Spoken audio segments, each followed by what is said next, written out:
මේ තියෙන්නේ මොකක්ද? මේකට කියන නම කිව්වොත් මං ඔයාලට දෙනවා තෑග්ගක්. දැන් ඔයාලගේ හිතට ආපු නම අනිවාර්යෙන් කමෙන්ට් කරන්න.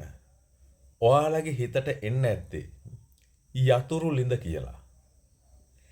එහෙම හිතට ආවනම් ඒක කමෙන්ට් කරන්න. දැක්ක ගමන් තීරණය කරන්න යන්න එපා. මේකට කියන නම තමයි ලිඳ. තවත් විදිහකට කියනවා නම් පඩිපෙළ සහිත ලිඳ. මේ තියෙන්නේ යතුරු ලිඳක් නෙවෙයි. යතුරු ලිඳ වෙනම තැනක තියෙනවා මම වෙනත් වීඩියෝ එකකින් පෙන්නනවා. අපි සාමාන්‍යයෙන් දැකපු ගමන් අපේ හිතේ තියෙන දෙයට සමාන දෙයක් දැකපු ගමන් අපි ඒක තීරණය කරනවා මේ තියෙන්නේ මේ දේ තමයි කියලා. මමත් එහෙම කළා නම් ඔයාලට මේ වීඩියෝ දකින්න හම්බ වෙන්නේ නැහැ. මම කිසිසේත්ම කවුරුවත් කියවට පිළිගන්නෙත් නැහැ. ඒ වගේම තොරතුරු හොයලා බලලා මගේ අදහසත් එකතු කරලා බලලා යම්කිසි පරීක්ෂණයකට පස්සේ තමයි නිගමනයකට එළඹෙන්නේ. සමහරු හිතනවා ජේතවනාරාමයේ උඩ කොටස නිර්මාණය නොකරන්නේ රුවන්වැලි සෑයට වඩා උස යන නිසා කියලා. ඒ වාගේ බොරු මතවාද. ඒකේ ඇත්ත කතාව මම ඔයාලට කියන්නම්. ඒ වගේම රුවන්වැලි සෑයේ වටේට තියෙන අර සුදු පාට ගලකට පෙරලි වඳිනවා.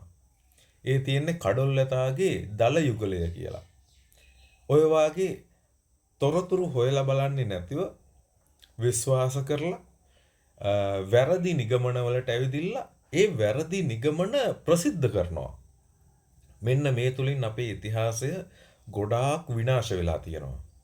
ඒ නිසා තමයි ඇත්තෙන්ම මේ නිවැරදි තොරතුරු හොයලා මේ විදිහට ජනගත කරන්නේ. ඒකට ඔයාලත් උදව් කරන්න ඕනේ.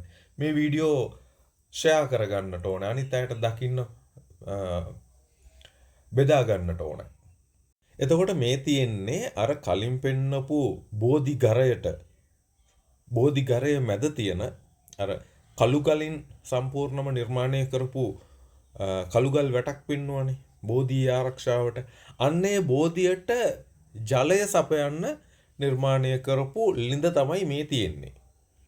ලිඳ පතුලට යන්න පුළුවන් විදිහට පියගැට පෙළක් නිර්මාණය කරලා තියෙනවා. ගඩොල් වලින් ලිඳ වටේට ආවරණය කරලා තියෙනවා. ගඩොල් අතරින් පෙරිලා ජලය මේ උල්පත් ජලය ගඩොල් අතරින් පෙරිලා ලිඳට එකතු වෙන ආකාරයට නිර්මාණය කරලා තියෙනවා. මහා වංශයේ සඳහන් වෙනවානේ දෙවන අග්ගබෝධි රජතුමා ජේතවන බෝධිඝරය අසල ලිඳක් නිර්මාණය කළා කියලා. මේ තියෙන්නේ අන්නේ ලිඳ.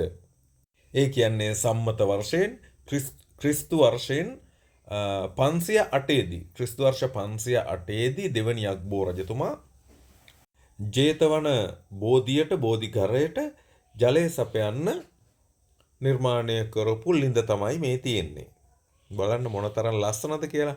ලිඳේ වතුර අඩු වෙන්න ලින් පතුලටම යනකල් පඩිපෙළ දිගේ ගිහිල්ලා ජලය ලබා ගන්න පුළුවන් ක්‍රමයකට තමයි මේක නිර්මාණය කරලා තින්නේ. මම දැන් ලිඳ ඇතුළේ ඉඳලා බලපුවාම ඈතින් පේනවා ජේතවනාරාමය.